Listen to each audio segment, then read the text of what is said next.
Y ahora entramos en el que es verdaderamente polémico. Ya ni siquiera es el de Omar García Harfuch, es el de Mario Delgado. ¿Por qué es polémico el nombramiento de Mario Delgado? A Mario Delgado lo nombra la virtual presidenta electa como secretario de Educación Pública. Y Mario Delgado sí ha tenido una cierta experiencia con la educación pública. Su experiencia con la educación pública está relacionada nada más y nada menos que a este personaje, Claudio X González. Solo que, insisto, Mario Delgado ya había ocupado el cargo de la Secretaría de Educación Pública y lo ocupa con Marcelo Ebrard, lo ocupó para la Ciudad de México. O sea, ya fue secretario de Educación con Marcelo. Ahora se vuelve secretario de Educación. O sea, la relación que tiene Mario Delgado con la educación no es nueva y esa es una de las razones por las cuales se entiende la designación en este cargo. Pero al mismo tiempo es una contradicción si regresamos el tiempo al 2013, cuando él impulsaba justamente las reformas estructurales de Enrique Peña Nieto, particularmente la reforma educativa. Quiero ponerles un fragmento muy cortito de un video corto que salió, que se hizo del Senado de la República, cuando justamente se hablaba sobre la reforma educativa de Peña Nieto, que uno de los que más la impulsó, pues sí, era Mario Delgado.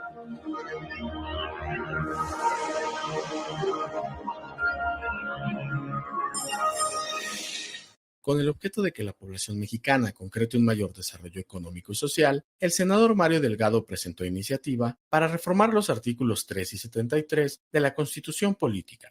Dicha propuesta pretende establecer en nuestra Carta Magna que el Estado debe garantizar una educación de calidad.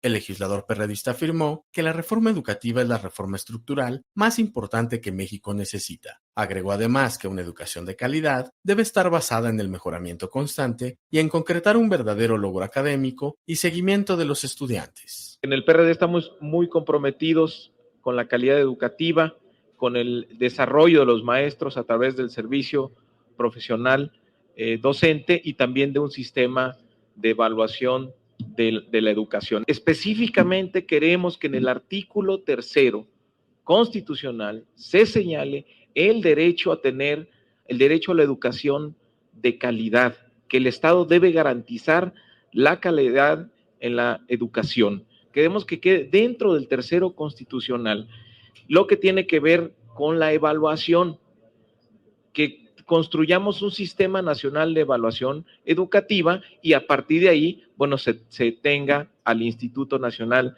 de Evaluación Educativa, como se ha propuesto en la reforma que se construyó en el marco del Pacto por México. También queremos, muy importante, que quede dentro del 3 constitucional el sistema profesional docente, que deberá basarse en la mejora constante de las competencias profesionales y el desempeño docente de los maestros y que se rija por los principios de transparencia, objetividad, legalidad, imparcialidad, mérito, igualdad de oportunidades y equidad de género. Esa es la iniciativa que vamos a presentar el día de hoy, que busca complementar lo que ya se presentó y dictaminó en Cámara de Diputados.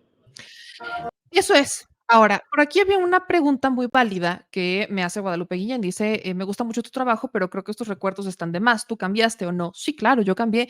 El asunto es que yo no presenté una iniciativa como la reforma educativa y apoyé la reforma educativa y luego, y además presenté la iniciativa. O sea, yo no presenté la iniciativa y después me cambié a Morena para después ir en contra de la iniciativa.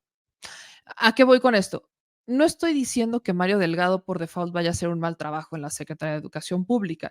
Mario Delgado ya ha ocupado ese cargo, pero tampoco se nos puede olvidar. Lo que no queremos es sorpresas. Y estoy haciendo un análisis lo más imparcial porque voy a esta otra parte. Independientemente de Mario Delgado, de los cuestionamientos, porque estoy leyendo también mensajes como de maestros, ¿no? Que por ejemplo dice Silvia, soy docente, el nombramiento de Mario Delgado me parece una burla, debe haber un examen para el secretario de Educación Pública, o comentarios como el de Eric Álvarez que dice que nos pregunten a los docentes qué pensamos y la mayoría vemos como desatino esa decisión. O sea, aquellos maestros, pues sí se acuerdan, ¿no? De Mariel Rojas, dice como maestra estoy en contra del cargo de Mario Delgado. Ahorita justamente vamos a platicar con un maestro sobre esto, pero veo mucha inconformidad por parte de los maestros. Aquí el tema es tener toda la información posible. Y por eso voy al por qué Mario Delgado. Insisto, Evidentemente, una de las razones de peso para ponerlo en la Secretaría de Educación era esta. Ya tuvo contacto con la educación pública. Conoce la reforma del 2013, conoce la reforma del 2018 y conoce el gremio, conoce el reto, al menos desde la Ciudad de México, lo conoce, sabe qué está hecho, qué no está hecho, ya conoce el camino. Aquí el tema es que se apegue, y aquí voy a esta otra parte. Creo que Mario Delgado va a tener contrapesos en la misma secretaría. ¿Por qué? Sobre todo en el tema de educación media superior, recordemos que va a tener una responsabilidad compartida con la nueva Secretaría de Ciencia y Tecnología y Humanidades, porque esta es la secretaría en la que va a recaer el peso de las universidades, no como tal en la Secretaría de Educación. Entonces van a compartir responsabilidades, digamos que no es una secretaría en la que vaya solo. Además, la propia presidenta electa tiene el ojo puesto sobre la educación. ¿A qué voy con esto? No es como que Mario Delgado se pueda manejar solo sin que la presidenta sepa, o sin que la presidenta autorice, o sin que la presidenta dicte el camino, porque una de sus principales prioridades es la educación. Del otro lado, es una de las secretarías que más presupuesto recibe y que por lo que estamos pensando va a recibir más presupuesto, sobre todo por el tema de las universidades. Entonces, por supuesto que hay que tener el contexto completo de quiénes son todos. Por eso estoy diciendo quiénes son todos y qué han hecho y qué no han hecho. ¿Sabíamos que Mario Delgado iba a estar en el gabinete? Claro que sí, por supuesto. De hecho, pensábamos que iba a ser el secretario de Gobernación. Ahora está en la Secretaría de Educación Pública. ¿Por qué sabíamos que Mario Delgado iba a estar en el gabinete? Porque eso ahí también tiene razón. Por mucho que haya críticas dentro de Morena por ciertos cargos, como el de Sergio Mayer, los presidentes de los partidos políticos tienen una sola chamba: ganar elecciones. Y Mario Delgado asume como presidente del partido y el partido gana elecciones. Podemos, por supuesto, entrar en el debate de Mario Delgado, pues esas victorias son a pesar de Mario Delgado, porque son victorias que, por cierto, han sido por los llamados del presidente, por el trabajo del presidente, etc., por la construcción del presidente, no precisamente por el trabajo de Mario Delgado. Pero Mario Delgado estuvo a cargo de la campaña de la doctora Claudia Sheinbaum. Mario Delgado estuvo a cargo del partido en condiciones bastante adversas. Recordemos el tema con Jade Cole. Mario Delgado estuvo a cargo del partido y hizo al menos mucho mejor que otros dirigentes partidistas. Vean cómo está el PAN, vean cómo está el PRI. O sea, sí, Mario Delgado cumplió. ¿Podemos criticarlo? Creo que hay muchas cosas que cuestionar. Personalmente creo que no se construyó militancia desde lo municipal y ese es uno de los errores, porque se dejó entrar a mucho personaje de otros lugares, porque no tenían cuadros en lo municipal, porque no habían formado cuadros desde lo municipal. Y eso es algo que también le tocaba, que le tocaba ver de alguna manera, pero Mario estuvo enfrascado en las campañas. Entonces, esas son las razones. No hay que buscarle más allá del por qué Mario Delgado. O sea, no estamos buscando ningún tipo de hilo negro. Las razones son esas, porque ya tuvo experiencia en el ramo educativo, en un cargo similar en una ciudad, porque tiene conocimiento de las dos reformas, la que él propuso en el 2013 y la que se propuso para eliminar, la que él propuso en el 2018, y también tiene conocimiento del tema operativo. ¿Cuál creo que va a ser el reto de Mario Delgado? Justamente los maestros, porque son los maestros los que se acuerdan de Mario Delgado con la reforma educativa del 2013. Y ese es un reto por el tema de la basificación de maestros, los sueldos, etcétera, etcétera. O sea, creo que el reto de Mario Delgado va a ser ese. No creo que Mario Delgado vaya a irse por otro lado cuando va a tener los ojos de la propia presidenta encima, siendo la educación uno de los pilares de su proyecto político, tal cual. O sea, yo creo que Mario Delgado intenta desviarse un poquito a la derecha y la presidenta o lo corre o lo cambia o lo separa inmediatamente. O sea, por eso es como es una secretaría en la que la presidenta tiene los ojos puestos aquí como lupa. Es una secretaría donde no tiene manga ancha para operar como quisiera, porque hay una prioridad. Y donde algo salga mal, inmediatamente va a ir en contra de la presidenta electa. Ya ni siquiera en contra de Mario Delgado, porque esa es una de las apuestas más grandes que ha hecho ella. Además, tiene una responsabilidad compartida con la nueva Secretaría de Ciencia, Humanidades y Tecnología. Pero sí creo que el reto van a ser justamente los maestros. Y quiero profundizar sobre eso. Y yo por eso, porque no soy maestra, y si ustedes son maestros, déjenme sus comentarios, pero vamos a platicar con un maestro. Yo le agradezco mucho, muchísimo que se conecte con nosotros, Francisco Javier Salmerón, que ya lo hemos tenido varias veces, justo para tocar estos temas medulares en los que pues una no es experta, evidentemente. Él es maestro de secundaria en la región norte de Guerrero. Entonces, mi querido Francisco, qué gusto tenerte por aquí. ¿Cómo estás? Hola Meme, un gusto saludarte nuevamente para poder compartir algunas reflexiones, algunos puntos de vista respecto al nombramiento que ya está por concretarse en unos meses, que se llevó a cabo el día de hoy por parte de la presidenta electa, que tiene que ver con el maestro Mario Delgado Carrillo. Pues partamos con eso.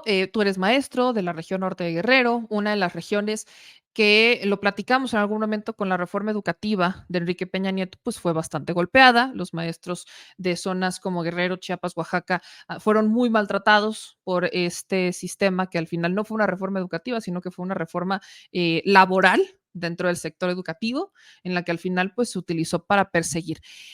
Esa fue una de las iniciativas que promueve Mario, pero también es cierto que cuando Mario vuelve a ser legislador ahora con Morena, es uno de los que se encargó de construir todos los acuerdos para echarla atrás. No se echó atrás al 100%, sino que se echaron atrás varias cosas. Entonces, ¿cuál es tu visión? ¿Qué es lo que tú opinas de Mario Delgado, particularmente? ¿Qué conoces sobre su trabajo? ¿Qué conoces sobre lo que él podría aportarle a la Secretaría desde esta visión como maestro? Bien, pues podemos partir de diferentes aspectos. Uno de ellos tiene que ver directamente con el hecho de algunas de las labores que Mario Delgado ya ha realizado previamente como dirigente nacional del partido Morena, en el cual, pues, como ya lo comentaste previamente, pues no se le puede acusar de derrotas como tal, sino más bien que él coordinó una serie de éxitos electorales en este partido movimiento que lo lleva a obtener la cantidad necesaria para lo que se conoce como el Plan C. Ahora, existe también diferentes puntos de vista y tú también lo mencionabas. Aquí tiene mucho que ver la cuestión de los maestros directamente, a la realidad que en este caso el secretario de Educación se va a enfrentar en algún momento. Yo no pongo en duda lo eficaz que puede ser a la hora de realizar ciertos encargos. Él ya como lo mencionaste fue secretario de Educación en entonces Distrito Federal durante el gobierno de Marcelo Ebrard. Sin embargo, y también lo podíamos observar el día de hoy a la hora de que él da su discurso, que también tú previamente has compartido, él hace mucho énfasis en la cuestión de la educación media superior. ¿Por qué motivo? Tal vez porque no tuvo esa experiencia del trato directo con el nivel básico. ¿A qué me refiero? Con preescolares, con primarias, con secundarias en sus diferentes modalidades, también en diferentes áreas de las secretarías de educación, porque Ciudad de México, como bien lo sabemos, no tiene una injerencia directa la Secretaría de Educación del Distrito Federal, ahora de la Ciudad de México, sobre las escuelas de nivel básico. Esa todavía sigue siendo pues una tarea que desempeña la autoridad federal, es decir, es un sistema que está centralizado, depende directamente de la SEP. Entonces, él el día de hoy hablaba de diferentes estrategias que se tienen en cuanto a educación media superior, hablaba de becas, hablaba de aspectos así, porque él tiene esa experiencia. Ahora, es cierto, el maestro Mario Delgado, y digo maestro porque él tiene una maestría en economía por una universidad inglesa y él está formado en el ITAM, también una licenciatura, pero creo yo que va a faltar que se empape en estos meses todavía de lo que conlleva todo ese gran sistema. Somos más de 1,5 millones de trabajadores al servicio de la educación en México, existen miles de escuelas, existen también diferentes problemas en cada estado y también diferentes tendencias políticos sindicales. Por ejemplo, escuchábamos y leíamos algunos también la bienvenida que le da el sindicato oficialista, en este caso el CENTE, que pues faltaba menos, su dirigente va a ser senador en la próxima legislatura, y pues era lógico que ellos iban a tener inmediatamente una felicitación hacia él. pero también podemos ver algunos de los comunicados que ya han empezado a surgir por parte de la CENTE, de la Coordinadora Nacional de Trabajadores de la Educación, que aglutina esa disidencia magisterial. Ellos no le dan la bienvenida, inmediatamente lanzan que no olvidan el hecho de que él participó de alguna manera en la reforma de 2003 impulsada por el Pacto por México durante el gobierno de Enrique Peña Nieto. Entonces, van a ser aspectos que sin lugar a dudas van a jugar tanto a favor como en contra de su nombramiento. Obviamente, como lo mencionaba al principio, nadie puede dudar de su eficacia como operador, como encargado de alguna tarea. Sin embargo, obviamente, no llega con las credenciales, pues ni de pedagogía, ni de didáctica, ni de algunos otros aspectos. Y bastó con observar, pues, la manera en la cual él se presenta y pareciera que solamente enfoca todo a la educación media superior y también a la superior, cuando la mayor parte de la problemática propia del magisterio se enfrasca o es el grueso dentro de lo que es la educación básica. Es donde existen mayores retos por atender. Y él ha hecho mención de ello. Es cierto, él participó activamente en esta limadura, diría yo, que se le dio a la reforma educativa de 2013 al ingresar el gobierno del presidente López Obrador, donde si bien es cierto, se han quitado dientes muy filosos que tenía la reforma anterior, como el hecho de dejar por los suelos el aspecto laboral, los derechos laborales de los maestros, el hecho de que se nos atacara desde medios de comunicación, el hecho de que viéramos escenas de represión hacia los docentes. Todo eso obviamente se fue quitando, se fue limando. Sin embargo, hay aspectos aún en el planteamiento educativo que hoy en día persiste, que siguen teniendo áreas de oportunidad, como el caso de la UCICAM, que él hace mención, de la cual en estos días nos hemos dado cuenta que es algo a lo cual se debe de atender inmediatamente. ¿Por qué? Porque este organismo coordina la promoción tanto horizontal como vertical dentro del sistema educativo y en este caso de los profesionales de la educación y también el ingreso al servicio docente. Entonces ahí se debe de poner la atención. Hay muchas quejas de corrupción en diferentes lugares que obviamente no se han atendido del todo. Ahorita mismo existe una de ellas. Entonces, creo yo que él hace mención de ello, tiene que poner énfasis ahí, tiene que avanzar y sin lugar a dudas, pues se va a enfrentar a todo un mundo, ¿no? La Secretaría de Educación Pública, pues es de las Secretarías de Estado que más presupuesto ejercen, que también está pues en todos los lugares, en todos los rincones de este país hay una escuela y de alguna u otra manera es responsabilidad de la Secretaría de Educación Pública el funcionamiento de la misma. Entonces, va a haber ahí algunos aspectos que sin lugar a dudas van a llamar la atención del desempeño de este futuro funcionario público y que yo espero que pueda formar un equipo que si bien él no cuenta con las credenciales pedagógicas, didácticas, de formación docente, él no es normalista obviamente, pues pueda contar con un equipo que no lo lleve a una burbuja como en la que hemos encontrado a diferentes secretarios de educación a lo largo de la historia de México, que de repente llegan y sin el conocimiento mínimo de lo que es la Secretaría de Educación Pública y empiezan a emplear políticas que pueden ser, pues en este caso, dañinas para la cuestión de los derechos laborales de los maestros y principalmente que no buscan el aprendizaje, que ese debía ser el fin de cualquier Secretaría de Educación, el aprendizaje de los alumnos a través de la instrumentalización total de lo que es la Secretaría de Educación Pública y todo lo que ella conlleva. Francisco, hablemos, por ejemplo, ¿cuáles son las ventajas que tú ves de Mario Delgado al estar al frente de la Secretaría de Educación y cuáles son las desventajas? Como para acotarlo en cuáles son estos puntos fuertes de Mario, cuáles son estas ventajas, sus pros y sus contras.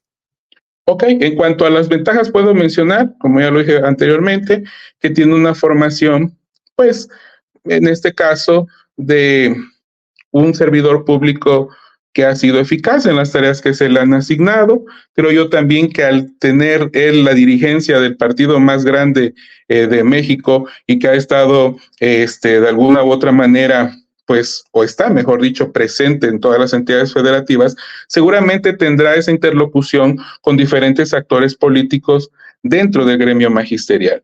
Seguramente también va a tener una línea directa con la presidenta de la República. Hemos visto su cercanía durante estos meses de campaña, en el cual fue su coordinador de campaña, y también que de alguna u otra forma, pues ha sabido, también mencionarlo, es digno reconocerlo, hacer equipo. ¿Sí? Ahora esperemos que así como ha tenido esa habilidad de formar equipos en la cuestión política electoral, lo pueda hacer al interior de la Secretaría de Educación Pública cuando llega al escritorio de Vasconcelos. Una de las desventajas es que pues él no tiene una formación como maestro, eso ya lo hemos visto, pero también no me quisiera enfrascar ahí porque ha habido algunos que han tenido formación de maestros y han sido una decepción, ha habido otros que llegan con otras profesiones y han llevado un trabajo más decoroso. Yo espero que él haga equipo.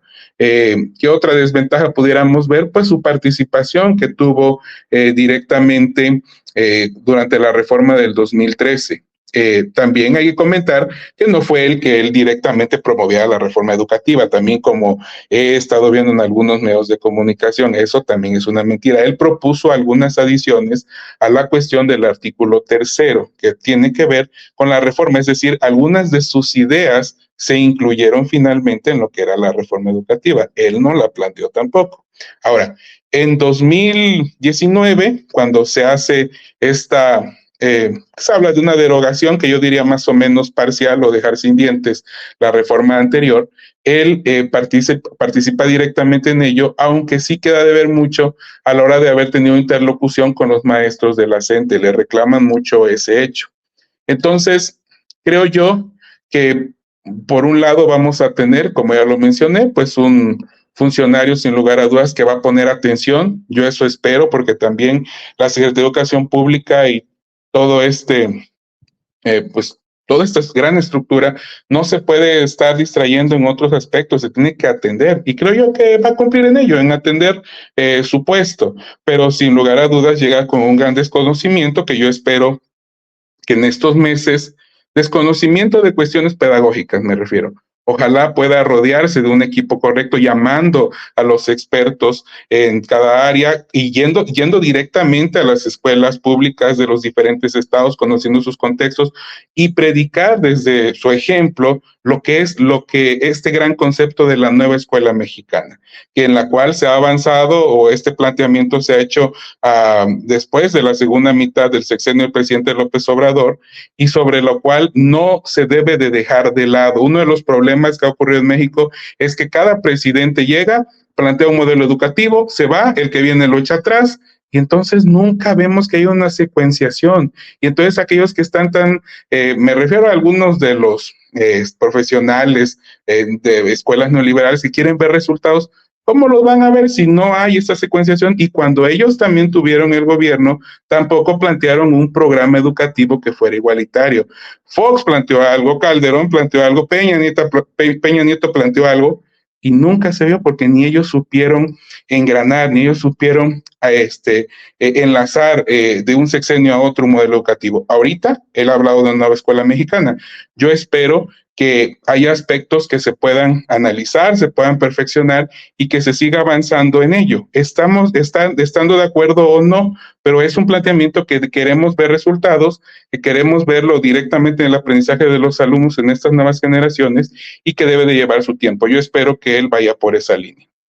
Pues justo a eso, ¿cuáles han sido los avances que ha tenido esta administración? Recordemos que la pandemia fue un enorme bache, pero ¿cuáles son los avances que tuvo esta administración y cuáles son los pendientes que deja? Hay una polémica que la otra vez teníamos en el canal donde la gente me decía que no están de acuerdo con aprobar a los alumnos aunque no hayan aprobado las materias, o sea, pasarlos de año aunque no aprueben las materias, porque pues los alumnos ya hay muchos que ya aflojaron y pues ya no, ya ni siquiera llegan con conocimientos, entonces ya no les importa y ha sido uno de los obstáculos que han tenido, aunque el argumento del presidente es que eso le quita oportunidades, más bien esa dinámica de si pasas con una calificación te subo daño y si no te lo repites, hace que muchos se salgan de las escuelas y terminen en manos del crimen organizado. Entonces, es un debate que la otra vez tuvimos con algunos de los maestros, pero ¿cuáles son a grandes rasgos? Ayúdame explicando también, los aspectos donde hubo avances significativos, avances buenos a favor de la educación de los maestros, etcétera, y cuáles son estos pendientes que se quedan para que a partir del 1 de octubre retome la nueva administración y pues estar en la responsabilidad de Mario Delgado. Sí.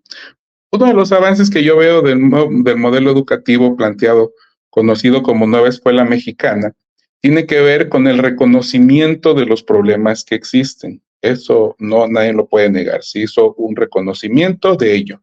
Se reconoce también la diversidad cultural de nuestro país. Se reconoce también de alguna manera que existen diferentes metodologías que buscan finalmente el aprendizaje de nuestros alumnos. Es decir, no se enfrascaron solamente en una, ¿sí? Como sí sucedió, por ejemplo, en el Plan 2011, que fue propuesto durante el sexenio de Felipe Calderón. Yo, de forma particular, como maestro de educación básica, creo en la Nueva Escuela Mexicana. También he conocido sus libros, creo que hay muchos aspectos por mejorar, pero hay otros que se están planteando que yo celebro totalmente. Otra de las cuestiones que se hizo. Durante este sexenio se avanzó en la dignificación de los compañeros que conocemos como PAE, que quiere decir personal de apoyo y asistencia educativa, en el cual se incluyen personal de intendencia o conserjes y también personal administrativo. Ellos tenían verdaderamente sueldos de miseria durante los sexenios pasados. En este sexenio se ha reivindicado la labor que ellos también tienen al interior de las escuelas y que es necesaria para poder tener un mejor funcionamiento al interior de los centros escolares, por un lado. También se han anunciado una serie de incrementos salariales que, bueno, nunca van a dejar satisfechos a todos, pero que sí también se debe reconocer que han sido mayor grandemente en comparación con otros sexenios. Este sexenio en materia educativa no se ha buscado la persecución de los maestros. Lo podemos observar, no ha habido grandes huelgas durante periodos prolongados como en otras ocasiones. En el mes de mayo hubo por ahí y principios de junio alguna jornada de lucha por parte de la CENTE que recibió una atención y que finalmente llegaron a un diálogo en el cual todavía se continúa. Entonces, son aspectos que uno no puede regatearle al actual gobierno federal, que ha habido en este caso una atención a la cuestión del sector educativo. Sin embargo, creo que todavía queda un poco un área de oportunidad importante en el hecho del aprendizaje de los alumnos, que se debe de enfocar todavía más, principalmente durante este bache, como lo mencionaste, de lo que es la pandemia, en el cual hubo alumnos que abandonaron, hubo algunos que bueno, no continuaron con el ritmo de aprovechamiento y como tal de aprendizaje que habían llevado, es decir, de repente, usando términos coloquiales, pues como que se aflojeraron, ya no quisieron seguir llevando un ritmo como lo tenían previamente. Hay un gran reto en la cuestión incluso de operaciones básicas, de lectoescritura, por algunas deficiencias que siguen llegando de primaria a secundaria y son aspectos que se deben de atender, que no se deben de dejar de lado. Entonces, la Nueva Escuela Mexicana todavía sigue conociéndose. Creo yo que falta un poquito más de involucramiento de toda la estructura de la SEP, porque observamos a algunos actores o directores de áreas que están involucrados y otros no, que deberían de estar también involucrados. Entonces, creo que esa directriz que se lleva todavía pues va a recibir algunas críticas, va a recibir algunos comentarios, quienes están al frente deben de ser receptivos también a ellos, para que finalmente se pueda tener pues como tal un sistema educativo que atienda directamente a las necesidades de las niñas, niños y adolescentes mexicanos. Entonces, en ese momento estamos y yo espero que con el nombramiento del futuro secretario de Educación, pues también se pueda avanzar sobre ello, no dejar de lado la cuestión de la educación básica. Ha anunciado becas, ha anunciado aspectos de política educativa en el nivel medio superior, pero no se debe dejar de lado el nivel básico. Y yo espero que tenga un buen subsecretario o subsecretaria de Educación Básica que pueda atender toda esta cuestión, que haga pues trabajo en equipo. Eso es uno de los retos que seguramente va a tener Mario Delgado Carrillo. Para cerrar, y te agradezco mucho que vinieras a darnos esta visión, que obviamente yo no conozco porque no estoy en el gremio, ni mucho menos, pero que sí llegan como todos estos quejas y reclamos y nos ayudaste a darle mucho sentido a aquellos que no estamos en el gremio de la educación. Pero si pudieras resumir en 2 o 3 puntos, ¿cuáles deberían de ser las prioridades? Hablabas de la educación básica. Yo he escuchado mucho hablar a la doctora Claudia Sheinbaum sobre la educación media superior, la creación de nuevas universidades, que además va a estar y muy involucrada la nueva Secretaría de Ciencia, Tecnología y Humanidades. Y cuando le pregunté a la próxima secretaria de Ciencia, Tecnología y Humanidades sobre el plan educativo y demás, si iban a estar involucrados de alguna manera, dijo que por supuesto tendrán que involucrarse eventualmente con otras secretarías, no solamente con el tema de las universidades, pero justo hablando en el tema de ciencias, matemáticas, que es algo que la oposición ha criticado mucho en México, que no tenemos buenos niños en matemáticas, etcétera, etcétera. ¿Cuáles crees que deberían de ser de estos 2, 3 puntos concretos donde debería tener como prioridad, más allá que importantes son los retos que ya los mencionabas, sino que la prioridad de el gobierno de Claudia Sheinbaum, ahora a través del próximo secretario de Educación, Mario Delgado? Bien, sí, yo escuchaba también algunos comentarios que hacía la futura secretaria de Ciencia y Tecnología, lo que antes era el CONACYT, que ahora será una secretaría, la doctora Rosaura Ruiz, que muchos creyeron que iba a ser la próxima secretaria de Educación. Sin embargo, se le da este nuevo nombramiento y creo que va a tener una labor importante en el nivel superior, ¿sí? Con la creación de nuevas universidades, y la SEP pues atiende directamente pues el nivel básico, ¿sí? Obviamente tiene escuelas del nivel superior que también dependen de ella, los tecnológicos, del Politécnico, algunas escuelas, universidades tecnológicas también, o interculturales. Entonces, creo que algunas de las tareas que se tiene que llevar el nuevo secretario de Educación es escuchar a todos los maestros de México a través de foros, a través de consultas directas, a través de la visitación directa a las escuelas, a través de conocer las problemáticas con los secretarios de educación de cada estado, a incluso intervenir cuando observe que haya cuestiones que van en contra del interés superior de la niñez para alcanzar un aprendizaje, una educación de excelencia. Entonces, en ello va a tener que poner atención, va a tener que dialogar, como ya lo mencioné, con las diferentes corrientes políticos sindicales, con los maestros de a pie, tiene que poner énfasis en ello. Yo creo que algo que funcionó y el hecho de que hubiera una comunicación directa con varios sectores magisteriales tuvo que ver con que el presidente López Obrador, él directamente intervenía, él directamente participaba en esos diálogos, y yo creo que la nueva presidenta, debido a su formación política que ha tenido y académica, eso no lo va a dejar de lado, ya va a poner énfasis en atender seguramente de manera directa el sector educativo, y yo creo que por ahí va el nombramiento de Mario Delgado, que eso quiero pensar, el hecho de que va a poner ahí a alguien de toda su confianza que va a estar enterándose de primera mano de cuál es la situación que existe en el sector educativo y sobre el cual va a haber una comunicación pues directa con su jefa, que va a ser la presidenta de México. Entonces creo yo que esa es una tarea. La otra sería continuar en la cuestión de la nueva escuela mexicana con este modelo educativo, seguir avanzando en ello, no dejar de lado algunas de las dudas que surjan, poner énfasis y ojos directamente en la cuestión de Lusicam. Él ya lo ha dicho en sus primeras declaraciones, esperemos que así sea. Ya lo que yo quisiera dejar aquí claro, Meme, y a todo el auditorio, es que los maestros vamos a reclamar en el momento en que observemos que las cosas no vayan bien. No somos un sector pasivo, no somos un sector que nos quedemos callados. Vamos a reclamar cuando veamos que algo va en contra de la cuestión de los derechos laborales de cada uno como docente. Vamos incluso también a alzar la voz si algo pudiera ir en contra de buscar el interés superior de nuestros niños y niñas y adolescentes por una educación de calidad. Vamos a tener esa comunicación con los padres de familia y yo espero que autoridades, padres de familia y nosotros podamos llevarnos esta tarea para buscar principalmente el aprendizaje de nuestros alumnos. Ya hay reclamos, yo como docente, pues daría mi voto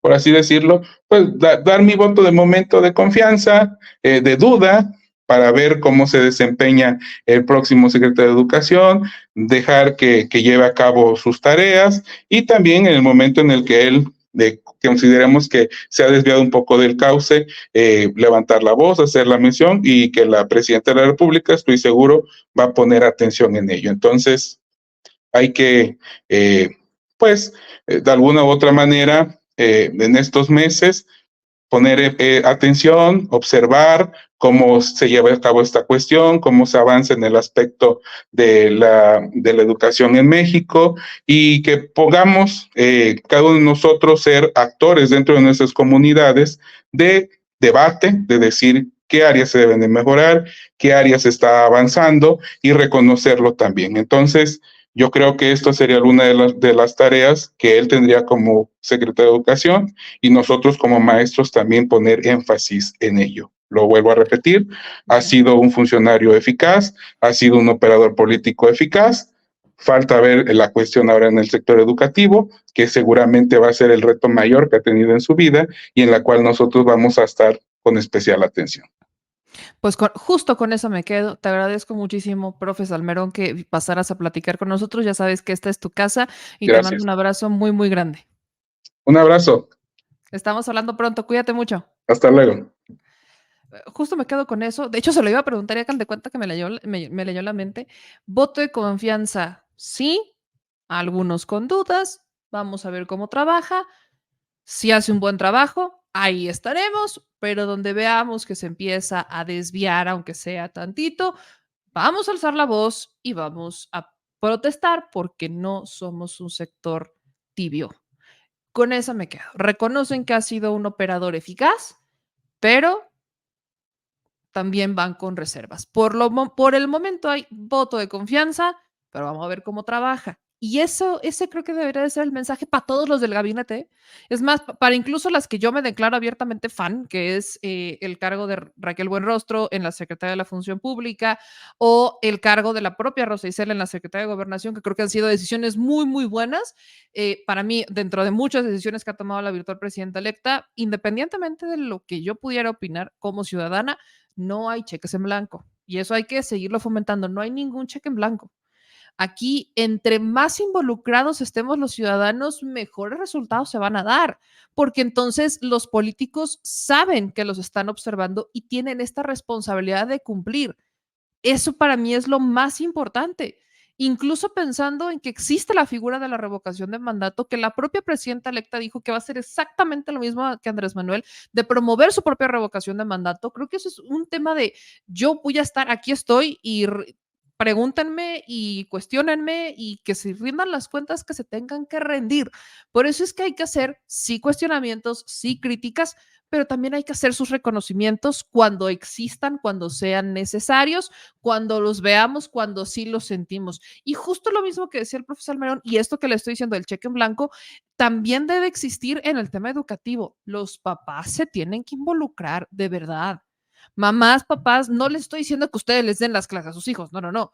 Es involucrarse en el desarrollo de sus hijos, el estar pendientes, cómo ayudar cuando sus hijos tienen dificultades para aprender, cómo ayudar. Yo sé que para muchos papás o mamás es difícil porque algunos trabajan todo el día y justo el trabajan todo el día, pues poner un pan en la mesa para que sus hijos puedan comer, para que puedan ir a la escuela, etcétera. Pero en la manera de lo posible, involucrarse, cómo estás, cómo te va, a ver, es que estoy teniendo esas dificultades, a ver cómo las resolvemos, o sea, involucrarse, eso ayuda muchísimo. Lamentablemente, y les voy a decir esto, creo que cuando hablamos de que se involucren los padres, no me estoy refiriendo a aquellos que trabajan de sola sombra, porque pese a que trabajan de sola sombra, encuentran un ratito para hablar con sus hijos.